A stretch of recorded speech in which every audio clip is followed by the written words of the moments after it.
এটা ভালো লাগছে, কিন্তু ওটা তোমার সাইজে ছোট হবে। হ্যাঁ ছোট আর এই প্যান্টটা এটার সাথে ভালো স্টাইলিশ, তাহলে ওটা সাইজ দেখতে হবে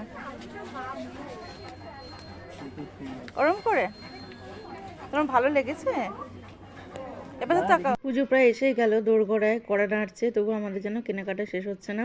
আর এই দেখো মিষ্টি যে ড্রেসটা পরেছিল এটা খুব সুন্দর ছিল, জ্যাকেট সিস্টেম ছিল, ভেতরে একটা গেঞ্জি আর হট প্যান্ট, কিন্তু এটা ওর সাইজে এলো না, তাই আর কি নিতে পারলাম না। কিন্তু খুব পছন্দ হয়েছিল আমার, এমনকি মিষ্টিরও।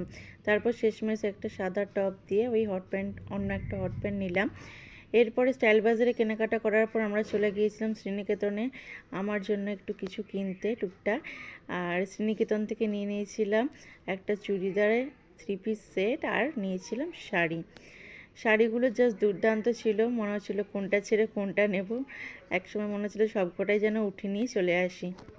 স্টাইল বাজার আর শ্রীনিকেতন দুটোই হচ্ছে চুঁচুড়াতে, আর চুঁচুড়া থেকে আমরা বেশিরভাগ মার্কেটিংটা করে থাকি। চুঁচুড়াতে বেশ অনেক বড় বড় শপিং মল আছে।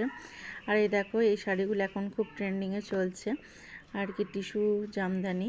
আর সেখান থেকে আমি একটা বেছে নিলাম, যেটা খুঁজছিলাম সেটা পাইনি, লাল সাদার উপরে খুঁজছিলাম, কিন্তু যেটা নিয়েছি সেটাও খুব সুন্দর ছিল, রয়্যাল ব্লু কালারের ছিল, লাল পাড়ের ছিল। আর একটাও শাড়ি কিনেছিলাম বটল গ্রিন কালারে, কিন্তু সেটা আর ভিডিও করা হয়নি। এরপরে চলে গেলাম 3 পিসের সেট দেখতে, খুব সুন্দর সুন্দর 3 পিসের কালেকশনগুলো ছিল।